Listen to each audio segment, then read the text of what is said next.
तो वैतो गेलो खरंच. जायचा, काम करूचा, येवचा, परत तेच करूचा. शी, बापाशीकडे होतं ते कसं होतं, अगदी राजकुमारी सरकार होत होतं. हे सर काम करते, बाबांकाच फोन लावते. नको, घरात सासू माझी आई का.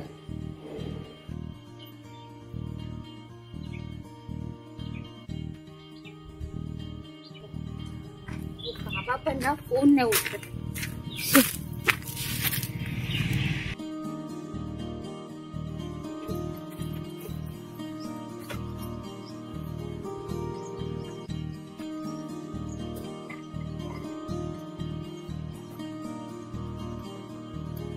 बाबांकडे जाते.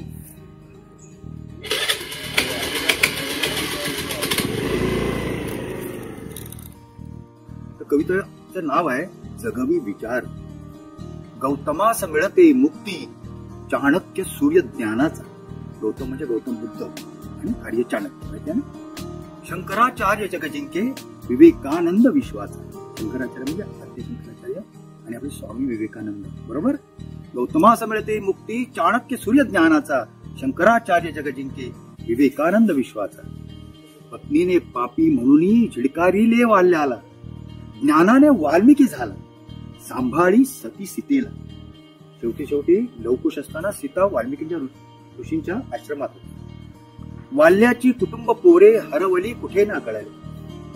त्या वाल्मिकीची कुटुंब पोरं पोटापुरती. ते म्हणाल आमच्या पोटासाठी तुम्ही करतात काय पाप करता, आमच्या त्याचं काय भागी नाही, आमचं काय देणं नाही. त्यांची आठवण आज कोण करत नाही. पण वाल्मिकी मुनीवर त्यागी लवकुशास गुरु मिळाला. तो माणूस ज्ञानाने मोठा झाला. ही ज्ञानाची मध्ये आहे. इवलासा जीवतो ज्ञाना या जगती अनाथ होता. इथे ज्ञाना म्हणजे संत ज्ञानेश्वर.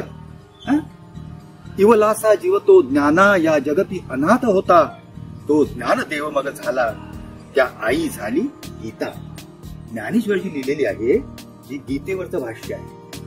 ज्ञानेश्वरी आणि गीता एकच आहे. पण गीतेत त्याने अतिशय सोप्या पद्धतीने मराठीत सगळ्यांना समजेल असं ज्ञानेश्वरी केली म्हणून सगळ्यांना गीता कळली. बरोबर. त्याचं आता शेवट असं आहे. ज्ञानाची शक्ती अपार घडते जीवन साकार. ज्ञानाची शक्ती अपार घडते जीवन साकार. पशुपक्षा जगवी निसर्ग. पशुपक्ष्यांना याची काही गरज नसते. पुस्तकं शाळा याची काही गरज नसते. पशुपक्षा जगवी निसर्ग. माणसास जगवी विचार. माणसास जगवी विचार. बाबा मोठी झाली ना की डॉक्टर बनेन. डॉक्टर इंजिनियर असं तर होताच येतं. पण तू एक चांगली माणूस होणं महत्वाचं आहे. विचार करणारी. तुझ्यात विवेक पाहिजे. मग तू कुठल्याही व्यवसायात गेलीस तर तिथे तुझा तो जो विवेक आहे तो तुझा गुण आहे ना तो तू दाखवणार. मग अगदी तुला एक साधा कचरा जरी मारायचा धंदा असला तरी तिथे तो चांगला करणार. म्हणजे तिथे क्वालिटी दाखवणं.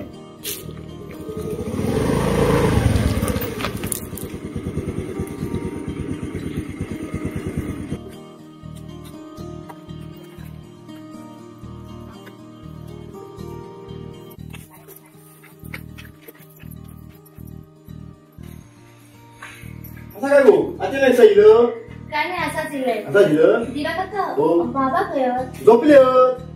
होय होय होय. ये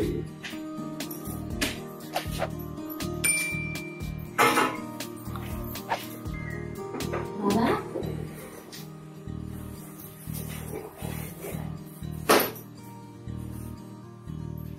अरे बाबा हे काय अचानक. होय अचानक दिलंय. बाबा ऐका ना. ऐका ना.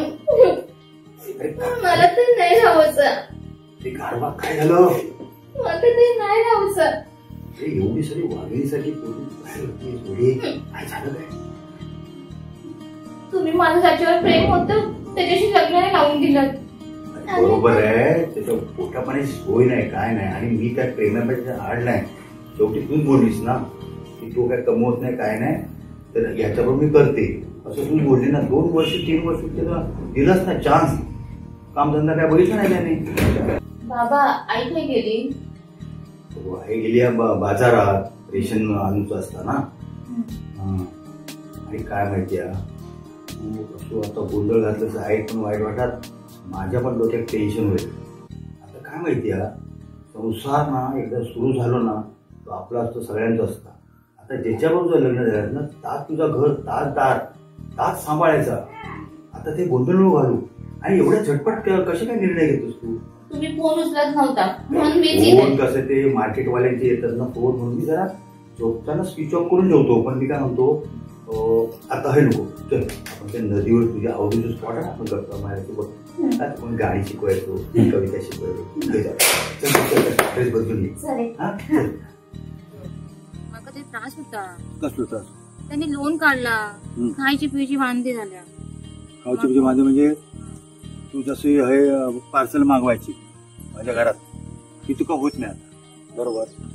पण राजा, बापाच्या घरी लाड मुलीची होणार म्हणजे होणार, पण तू आजची सून, उद्याची सासू, एकूण तरी झिर असतो. कळलं ना? लोन काढलं, त्याला पण काढलं, मी पण काढलं. पण माझं कसा, माझ्याकडे पेन्शन होती, पेन्शन मला लोन मिळाला, त्याच्याकडे लग्न केला. तर तो लोन 1-2 वर्षाचा नसता का, एक 10-15 वर्ष ते जाणार. माझ्या काही गरजा होत की नाही. गरजा म्हणजे कसं आहे, तुका पाठवताना मी सगळ्यात देऊन पाठवलेलं आहे. तर त्याच्यामुळे ते तू उपाशी राहणार नाही. तुका चांगले चांगले कपडे काय असेल तर मी देईन, पण थंय आता तू ऍडजस्ट करू पाहिजे. कळलं की नाही? आणि तो संसार उद्या तुझं राहणार, तर तू हळूहळू हळूहळू हळूहळू तो संसार डेव्हलप कर. आणि एक वेळ तुला असं वाटत की आता जा असा, जी काय चटणी भाकरी असं ती आपली असं, तर तुका मारता थोडतं काय तो. पण मला जमतेला वेड्या जमणार. कारण मी असं आहे ना, आमचे बापू अडाणी, आई अडाणी, पण त्यांनी सांगितलं बाबा शिक, बाबा शिक, बाबा शिकलंय. आणि त्याच्यामुळे मला आर्मीत नोकरी लागली. काही जाऊन 10-12 गोळी पण लागली. पण मी लांब असताना जशी आजी आई तुका सांभाळलाय, तुम्ही प्रामाणिकपणे शिकलास आणि मोठी झाला, हे ऐकान माका थंय मी मोठं व्हायचो, राहायचो.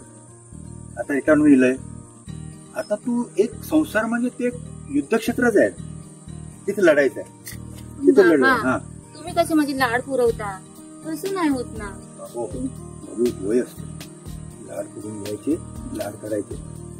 जेव्हा तू तिथे जातस ना, तेव्हा ना तुझे काय आवडीनिवडी असतील तू करून संसार सांभाळायचं थोडं, बाकी लाड कर असं.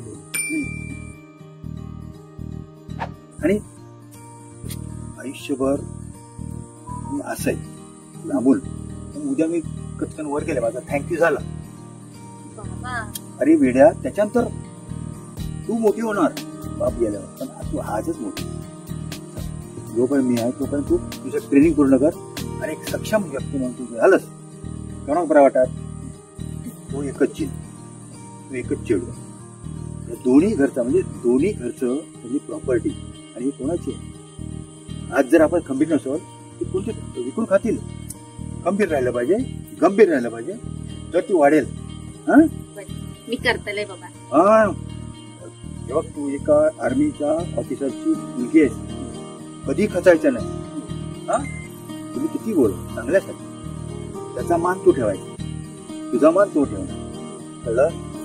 तुला कधी वाटलं, पण एका मर्यादेपलीकडे जायचं नाही. मी माझं चाक आहे संसाराचं, मी बरोबर सांभाळणार आणि मी बरोबर जाणार. मग तो पण त्याला चालायला पाहिजे. मग नाही, माझ्या पोरीच्या डोळ्यात अश्रू आला तो मला विषासारखा. कळलं ना? पण तू जर दुसऱ्याच्या डोळ्यात अश्रू आणलंस ते पण मला विषय आहे. एका वेगळ्या युद्ध क्षेत्रात तू गेलेली आहे, तिथे तू कशी व्यक्ती मला बघून जा, तर मग आनंद मिळत. तर मी 100 वर्ष जाणार. चला. आदर्श संसार एक सुंदर निर्मिती असते. तिथे छोट्याशा गोष्टींनाही महत्व असते. इथे वय लागत नाही हातात हात गुंफायला, दिवसातून एकदा तरी आय लव्ह यू म्हणायला. लग्नमोल संस्कारांचे, भान उद्दिष्टांचे, खंबीरपणे जगाला सामोरे जाण्याचे. प्रेमाचे रिंगण अख्खं कुटुंब कवळायचे. प्रगतीचे आकाश सर्वांनी झेपावायचे. पराभव बंद पेटीत, विजय सर्व उधळायचे, लोकांना देऊन टाकायचे. श्वास करून सुगंधी इतरांवर लुटायचे.